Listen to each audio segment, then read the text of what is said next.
KW Continente presenta los análisis y comentarios del ingeniero José Isabel Blandón y Fernando Correa. Muy buenos días, Panamá. Hoy es lunes 22 de marzo. Hoy es el Día del Agua. Yo creo que un recurso que esta pandemia, y sobre todo que en este siglo va a terminar siendo uno de los recursos más valiosos de la humanidad. Y es la razón de ser. Nosotros le hemos dado lecciones al mundo en los últimos 120 años de manejo de agua, que es una vergüenza que tengamos comunidades enteras que viven sin este recurso. Cómo usarla con pues, franqueza, sobre todo con racionalidad, y que el agua llegue a todos, agua potable, digo, y que nuestras cuencas hidrográficas las protejamos, las cuidemos y las mimemos, porque esa es la razón de ser de nuestro país. Y sobre todo, pues no contaminar tampoco nuestro gran potencial hídrico, que es una vergüenza lo que ha pasado en esta ciudad sobre todo. Bueno, un día en el que pues, el gobierno insta que se mantenga ese diálogo de la Caja del Seguro Social. Seguirá con los que estén. Hoy entra en una semana decisiva. Igual, ¿qué vamos a hacer? Bueno, también con este proceso de AstraZeneca. Ya las organizaciones internacionales han dicho que es una vacuna segura. Recuerden, nuestro país debe estar recibiendo esa vacuna en el mes de abril. Bueno, sobre la pandemia, controlado. Hemos mantenido menos de 100 casos en cuidados intensivos en los últimos días. Se mantendrá esta tendencia cuando el mundo habla de una tercera ola. Atención, porque Alemania añade unas semanas más a ese confinamiento que decretó en marzo. Venezuela va a cerrarse por Semana Santa ante el aumento de los casos con esta variante brasileña. Bueno, ayer, pues, muy fiel a su estilo, el señor Bolsonaro cumplió años y ahí dijo que él era el último baluarte de defensa contra la libertad individual, hoy criticado por los diferentes gremios empresariales brasileños, en un momento también en que Florida pone orden, y después del desmadre ha habido en la semana pasada en Miami Beach, hay toque de queda y va a haber pues, medidas restrictivas en este estado. Bueno, no puedo empezar sin antes enviarle pues, mi más sentido pésame a los deudos de don Omar Díaz Brea, fallecido este fin de semana. Un gran amigo. Don José. Buenos días, Fernando. Buenos días. Buenos días a toda nuestra audiencia que nos sigue en KW Continente Radio y en Canal 21 Next TV. Una nueva semana. Así es. La penúltima del mes de marzo. De marzo. Muchas cosas ocurrió, entre ellos, ayer era 21 de marzo, arranca la primavera en el hemisferio norte. Comienzan a florecer dentro de una semana los cerezos en Washington. Usted que es un hombre que ha viajado mucho. Y esta primavera trajo una cosa que se conoce en los Estados Unidos como el Spring Break, el asueto de primavera. De primavera. Y ha formado un desmadre. En Florida, bueno, en todos lados. Sobre todo en Florida, que es donde más... No, y en Texas, en la frontera con México, eso es otro problema. Y esto ha traído como consecuencia preocupaciones con respecto a esta situación. Algunas cosas se tomaron, pero comenzó la primavera en el hemisferio norte. Quizás una de las mejores... La época, bueno, cuando uno vuelve el calorcito y eso. A mí me gusta más el otoño, pero bueno. El otoño siempre está tristeza. En el otoño la gente, donde haya otoño, siempre toma más. Sí. ¿Usted sabe eso? Los días son más cortos también. Exactamente. Bien, pero algunas cosas están pasando. Rápidamente, algunas noticias que usted debe de registrar en su caja ahí, tempranito, para que sepa la dinámica. Cuando los gobiernos toman cosas sin pensarlas, las consecuencias son desastrosas. Fíjese lo que pasó el fin de semana, el sábado. El presidente de Turquía, en eso de su yo soy el que mando, votó al presidente del Banco Central el sábado. Hoy el lunes, la lira turca. A la 1 de la tarde, la lira turca se ha desplomado con respecto al dólar 12%. Y al euro, que es la referencia de ellos. Así que usted agarre ese trompo en esa uña, porque por acá en nuestro continente, el presidente de México sigue en su confrontación con los sectores privados, con una ley que ahora un juez la paró y él dice que si no, él hace una reforma, pues, para pasarla de todas maneras, porque hay que estatizar la producción de energía eléctrica, la generación de energía eléctrica y repetir el mismo modelo que ha sido uno de los modelos de más corrupción en México. Si usted quiere saber algo de corrupción, mire Pemex, mire todo lo que está con respecto al sector energético en ese país. Pero hay una noticia importante que está dando vuelta por allí. Cristiana Mampur, de la CNN, le hace una entrevista a Ignacio Lula da Silva, después de que un juez de la Suprema Corte desestimara todas las acusaciones y las condenas que le habían dado. Eso está todavía en proceso. Y Lula hace un llamado, le pide al presidente Biden que llame al G20 y haga una reunión urgente para manejar el problema de la vacunación contra el COVID. Y le dice que él no confía en la dirección de su gobierno, que se ha convertido Brasil en el epicentro mundial de la tragedia del COVID. Eso lo hace Lula da Silva ayer y le dio la vuelta al mundo, por ahí mismo inmediatamente. Una propuesta al presidente de los Estados Unidos para que intervenga. Y le desea lo mejor. Yo quiero que ustedes miren esa entrevista que le hizo. Otra noticia importante. Los Estados Unidos durante 2 días consecutivos ha podido vacunar a más de 3 millones de personas por día, lo cual es una cosa importante en la lucha contra el COVID. También en nuestro país hay indicadores en los que nosotros no nos gusta hablar mucho de las cosas que hacemos bien. Por ejemplo, ¿usted recuerda cuando la mortalidad en Panamá nos ponía en el 11º lugar de los países del mundo? ¿Usted sabe en qué lugar estamos hoy? En el 23. Es decir, es una noticia importante. ¿En qué lugar estamos hoy? En el manejo, por ejemplo, de las recuperaciones. En uno de los primeros lugares. Creo que es el segundo país del mundo. Segundo país del mundo, sí. Fíjese usted las cosas que hemos venido haciendo bien. Ahora le hablo sobre lo que está ocurriendo y algunas de las cosas que podríamos ver. A pesar de que ya se cumple el periodo en donde podíamos entrar a otra fase, pero los indicadores que tenemos hoy no nos dicen eso todavía, afortunadamente. Algunas cosas que ya formalmente, entrando en el plano internacional, se dio el debate allá en Ecuador. ¿Y por qué eso lo traigo? El debate en Ecuador entre Andrés Arauz y el Guillermo Lasso, uno de UNES, Arauz, y creo el de Lasso, se dio anoche tocando demasiados temas. Un debate muy extenso que la presentadora que iba a hacerlo se salió y a última hora escogieron una periodista, Claudia Arteaga, que fue la que hizo la suplencia de la periodista que desistió de hacerlo. Fue un debate que yo no creo que movió el electorado. El electorado en Ecuador ya decidió qué va a hacer, para mí. Y el Jaco Pérez, ha salido del escenario. Que ahí anoche hablaron de economía, de empleo, se había oportunidad para repreguntar, pero no hubo un material, nadie. Entonces los debates, cuando no tienen esa característica, tienen un nivel de influencia muy bajo, sobre todo una sociedad polarizada. Ya los que creen en este, y los que no creen en este, creen en este, y lo que es el llamado voto útil se va a inclinar hacia al que sea más a sus creencias. Y eso se recoge en otro lenguaje. En Ecuador, el sábado, el presidente Lenín Moreno cambió al 4º ministro. Volvió a cambiar. Hace un mes cambió el ministro de Salud. Bueno, ahora lo cambió de nuevo.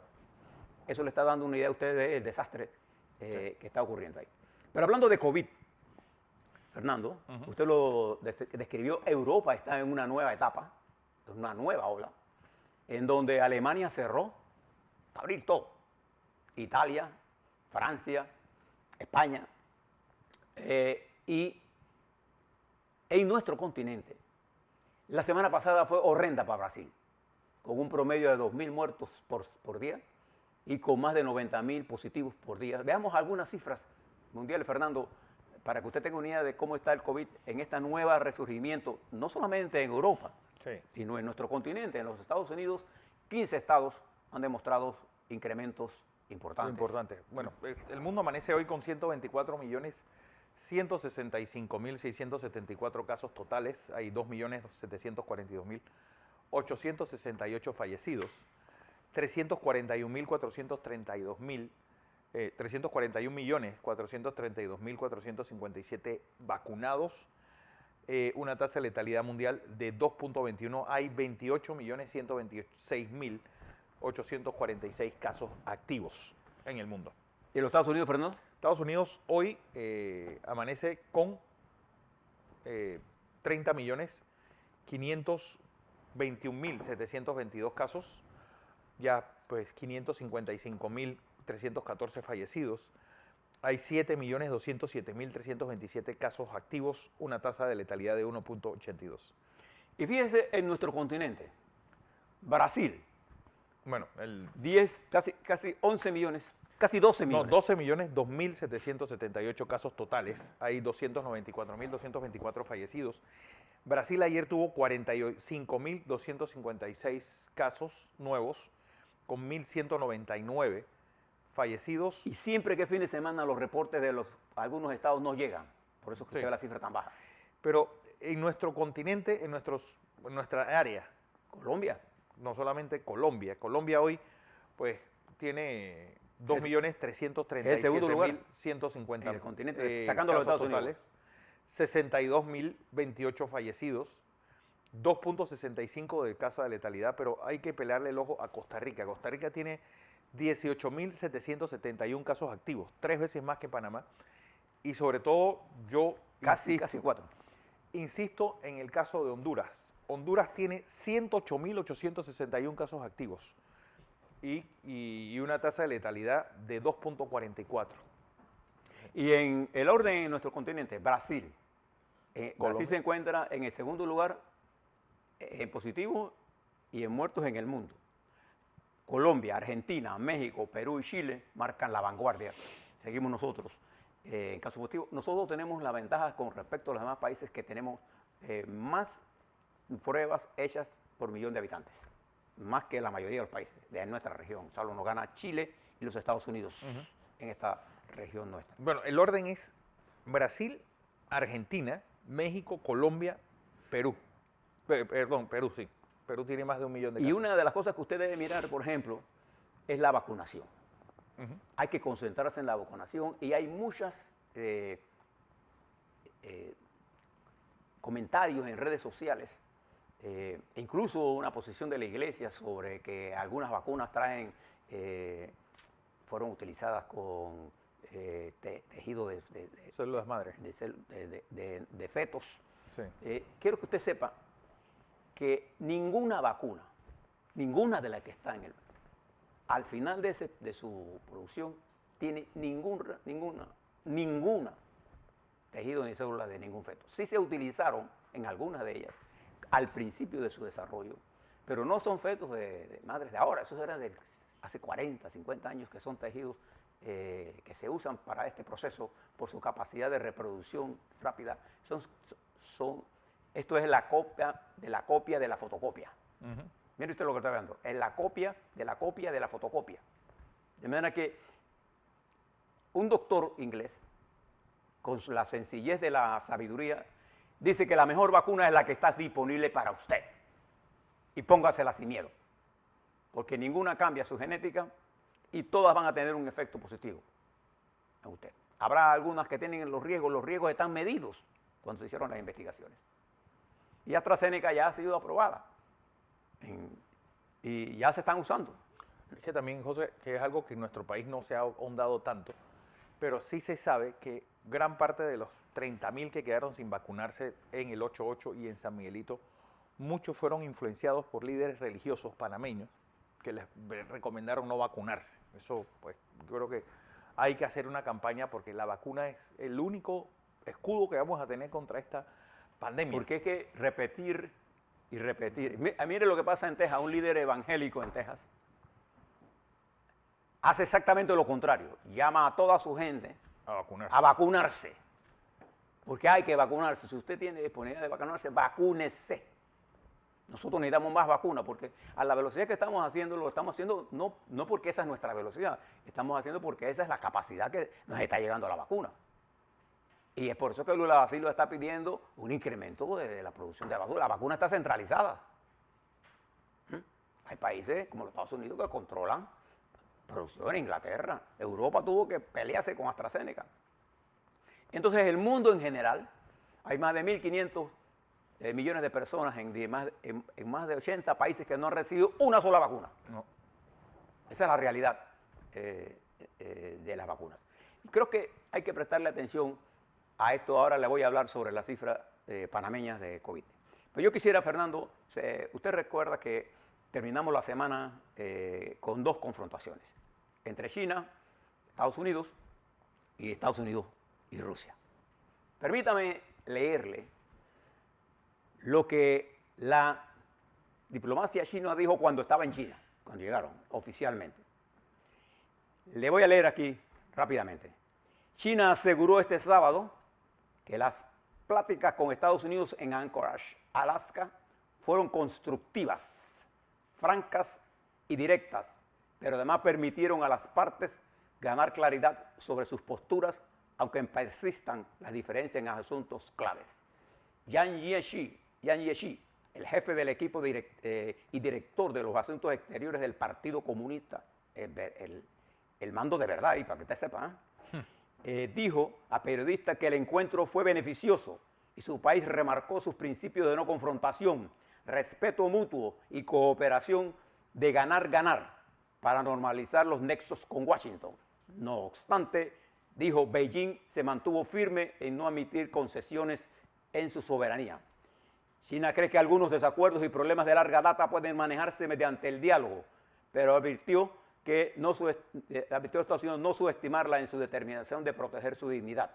Según un comunicado oficial, la delegación china enfatizó la tolerancia cero a la injerencia en asuntos internos. Exigió a la Casa Blanca acatar el principio de una sola China. Pese a un comienzo beligerante en el encuentro, ambas potencias acordaron establecer un grupo de trabajo sobre cambios climáticos, analizaron arreglos para la vacunación de sus cuerpos diplomáticos y actividades. Aparte de la agenda bilateral, las partes discutieron la situación en Irán, Afganistán, Myanmar y la península coreana. ¿Qué le quiero decir con esto? Este lenguaje diplomático ahora desde China. Esta es la China que es excelente en el manejo. Este es guantes de seda con manos de acero, escondidas en el guante. Ellos no se esperaban la reacción de los Estados Unidos. Creo que este episodio de la confrontación pública en televisión, casi nunca visto, no estaba en el script de ellos. Y a China, igual que a los Estados Unidos, a ambas potencias, le conviene un acuerdo. Y a nosotros también. A todo el mundo le conviene un acuerdo. Estamos lejos del acuerdo. El hecho es que todo esto quedó en cambio climático y discutiendo cómo se vacuna el cuerpo diplomático, eso fue para bajar las tensiones. Pero se equivocaron con Biden. La posición del presidente Biden, expresada por su máxima autoridad diplomática, Blinken, y por el consejero de seguridad, fue dura. Aquí no hay partido demócrata hablando. Aquí hay diferencia en China. En China, el partido, lo que diga el Partido Comunista de China es lo que es. Se presta la atención a los que dicen esto, porque que le estoy citando no es cualquiera, este es miembro del buró político y es el responsable del partido. Él estaba hablando para China cuando estaba en los Estados Unidos. Ahora cuando estaba en China estaba hablando por los Estados Unidos. Entonces, ¿por qué esto? ¿Por qué le explico esto? Porque estamos en una situación bien complicada de las relaciones entre las dos grandes potencias económicas del mundo. No es que hoy China es más poderosa económicamente que los Estados Unidos, no. Los Estados Unidos sigue siendo hoy la principal potencia económica y militar del mundo, no lo dude. Probablemente en las próximas décadas, China necesita de estos 10 años de tranquilidad para poder competir con los Estados Unidos y pasar al primer lugar. Esa es su aspiración. Pero una confrontación a este estado podría significar demasiado para China. Porque recuerde que a diferencia de la Guerra Fría del pasado, entre la Unión Soviética y Estados Unidos existían pocas relaciones comerciales. Había, pero muy pocas. Solo algún trigo. Pero acá sí. Acá hay miles de millones de ventas de productos tecnológicos y de productos agropecuarios. O sea, a ambas naciones, en este caso, les conviene. Solo que la economía china centralizada y el gobierno chino centralizado pone un nivel de competencia en el mercado mundial que deja una especie de disparidad, porque mientras el mundo de acá pone aranceles, allá no se sabe, China no pone aranceles de entrada. Entonces tú estás compitiendo con alguien en desigualdad. Claro. Todas estas cosas se van a tener que corregir. China ya hizo un esfuerzo con el tratado comercial con Europa. Y por otro lado, el presidente de Putin, Vladimir Putin, que instó a un diálogo abierto con el presidente y una confrontación, ha recibido un baño de agua fría. Y ahora comienza Moscú a replantearse, bueno, sí, vamos a conversar, qué sé yo, ¿no? Porque aquí sí la confrontación tiene otra característica. En la confrontación en esta, la inteligencia norteamericana tiene evidencias de la intervención de Rusia en las elecciones del 2020 y tiene evidencia de la intervención de Rusia en las elecciones del 16 y tiene evidencias de la intervención de Rusia en el descrédito de la personalidad del presidente actual de los Estados Unidos, Joe Biden. Entonces aquí hay una confrontación casi personal. Y lo personal tiene siempre una característica en las relaciones internacionales. Y yo creo que, a diferencia, para Estados Unidos, desde el punto de vista geopolítico, más importante es hoy China que Rusia. Si usted lo mira a nivel de fuerzas militares, los Estados Unidos se sobrepasa con creces a la Rusia y a China, juntas. Los Estados Unidos tienen más armamentos nucleares que las 10 primeras potencias del mundo, juntas todas. Juntas todas, es lo que iba a decir. Para que tenga usted una idea de lo que estamos hablando. Los Estados Unidos lo que ha planteado es que su enemigo estratégico, desde el punto de vista de los intereses de ellos, es China. Y esto plantea para nosotros, porque estamos hablando no de cualquier país, a nosotros nos interesan las relaciones con China. Sí, claro que nos interesan, pero nos interesan en niveles de igualdad, de respeto y de verdadera competencia y de adquirir productos de alta calidad. Nosotros no necesitamos que nos estén vendiendo, por ejemplo, medicinas de mala calidad, ni productos de mala calidad a precios astronómicos. Entonces, creo que hay que hacer un gran esfuerzo porque China es el segundo usuario del Canal de Panamá. Entonces yo creo que a China, por eso le leí esto, en su diplomacia, a ellos no les interesa la confrontación directa con los Estados Unidos, por lo menos todavía. Ellos necesitan un espacio más porque para ellos la situación de manejar China con la complejidad de un país que ha sido sometido al control hegemónico de un partido, ellos no quieren demostrar ninguna debilidad ni frente a Hong Kong, ni frente a Taiwán, ni frente a todas las divisiones internas que tengan en las diferentes comunidades que corresponden a la República Popular China. Entonces tienen una dificultad. La población china que está en pobreza y la que ha salido de la pobreza arrastra todo un nivel de problemas todavía de largo plazo. Hay un contingente importante que ha pasado a un estatus casi de clase media. Y hay otros empresarios ligados al Estado que se han hecho multimillonarios. Y usted ve que de pronto se desaparecen del mapa, porque hay otras reglas. Y entonces lo que Estados Unidos está buscando es cómo esas reglas se hacen transparentes para poder entendernos en el juego complicado de la economía. Y esto es importante que nosotros lo sepamos, porque fíjese, esta confrontación que sigue dominando el debate internacional y la Unión Europea, con la salida de Inglaterra, trata de recomponerse bajo la dirección de Alemania, Francia e Italia. Y con Italia hoy con un primer ministro que sí sabe de economía y de Europa. No es el payaso televisivo que tenían estos. Sí, el Pepe Grillo. El Pepe Grillo, ni nada de eso. Este es un hombre que sí sabe. Lastimosamente tiene a su lado una España hecha un desastre, sí, por donde lo mire. Y está recomponiendo la propuesta de la Unión Europea. Mientras en nuestro continente el deterioro de Brasil, no solamente por la COVID, miren lo que acaba de hacer Bolsonaro.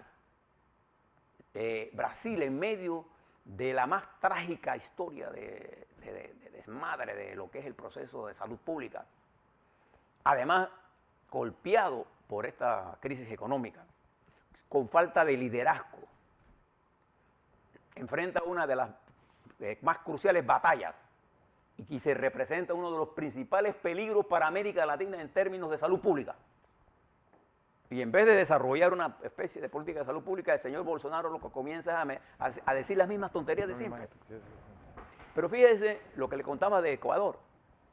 Mire lo que está pasando en Perú, donde nadie llega a sobrepasar el 12% de población a unas escasas semanas de la primera vuelta.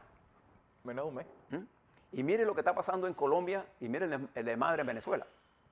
Y sin hablar de Centroamérica. Entonces nosotros nos movemos en un terreno altamente complejo, pero altamente lleno de riesgos y de oportunidades.